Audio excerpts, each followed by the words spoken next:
Friend अस्सलाम वालेकुम बिस्मिल्लाहिर्रहमानिर्रहीम। तो आप लोग देख सकते हैं 2 बाउल में हमारी मलाई है। तो मेरे घर की भैंस का दूध की मलाई है।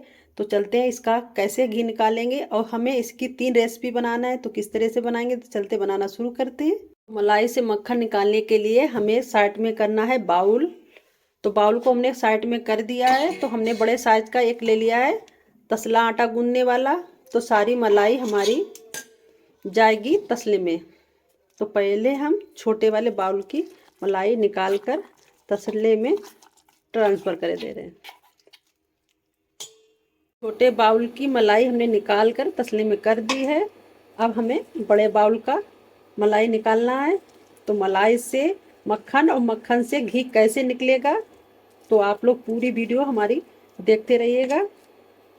तो इसी तरह से सारा मक्खन हम निकाल लें। ये फ्रीज में रखी रही तो बिल्कुल टाइट और ठस हो गई है, तो निकालने में बहुत हमें दिक्कत हो रही है। तो इसी तरह से हम चम्मच के सारे से सारी मलाई को तसले में ट्रांसफ़र करे दे रहे हैं।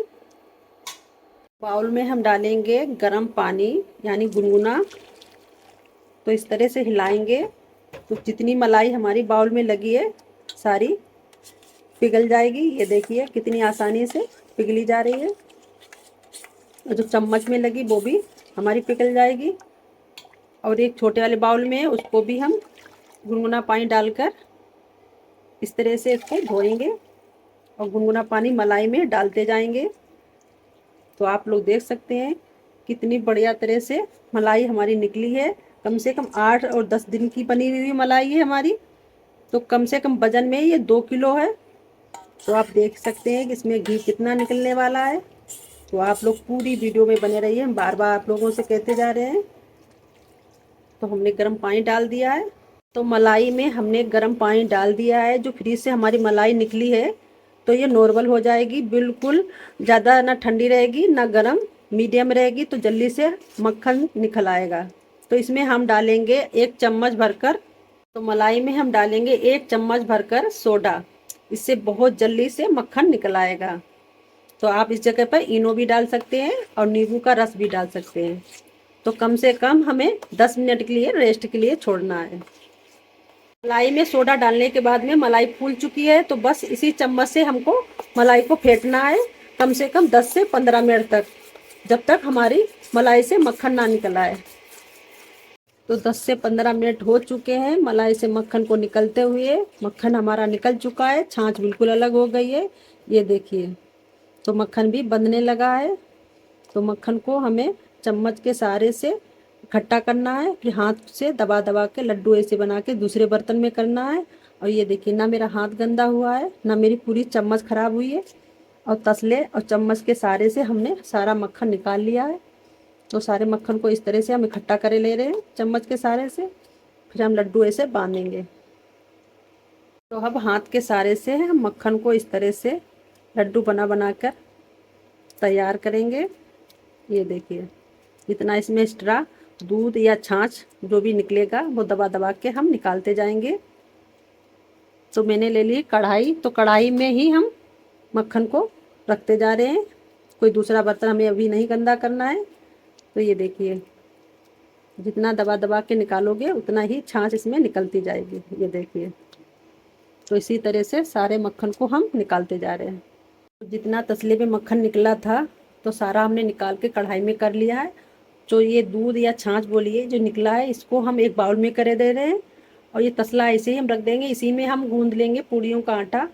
तो मेरे कोई भी बर्तन ख़राब नहीं हुआ है। तो चलते हैं इसको साइड में करते हैं। कढ़ाई वाला मक्खन हम ठंडे पानी से एक बार धोएंगे, जो भी इसमें खटास होगी वो सारी निकल जाएगी।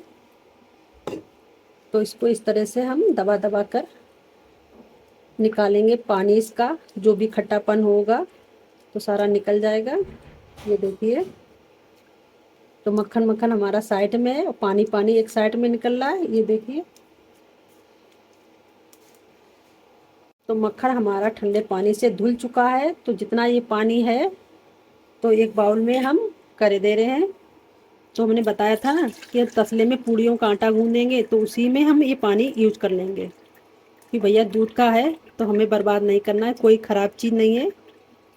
तो आप लोग देख सकते हैं हमने बिल्कुल बारीकी से आपको हर चीज़ दिखाई है, कोई चीज़ हमने ख़राब नहीं होने दी है। तो बस बातों बातों में हमारा मक्खन धुल चुका है। तो चलते हैं अब गैस के पास। तो मैं आ चुकी हूँ गैस के पास। तो गैस को हमने जला दिया है।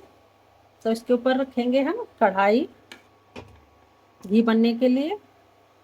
गैस की फ्लेम को हाई रखना है जब तक हमारा मक्खन मेल्ट ना हो जाए। इसके बाद में धीमा कर देना। तो आप लोग देख सकते हैं मक्खन हमारा मेल्ट होने लगा है।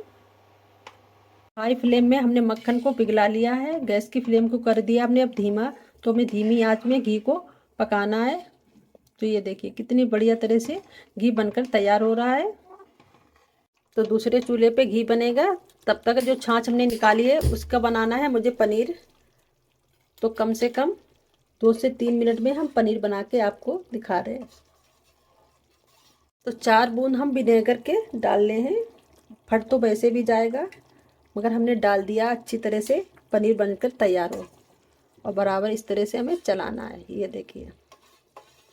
तो आम के आम गुठलियों के दाम, कहावत सुनी होगी आप लोगों ने। तो घी के साथ में पनीर भी बनकर तैयार हो चुका है।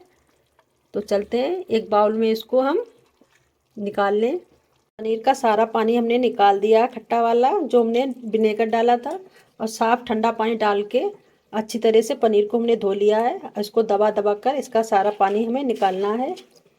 तो ये देखिए पनीर बनकर हमारा तैयार हो चुका है। चाहे इसके पराठे बनाइए, चाहे सब्जी भुजिया बनाइए, चाहे इसकी मिठाई बनाइए कलाकंद।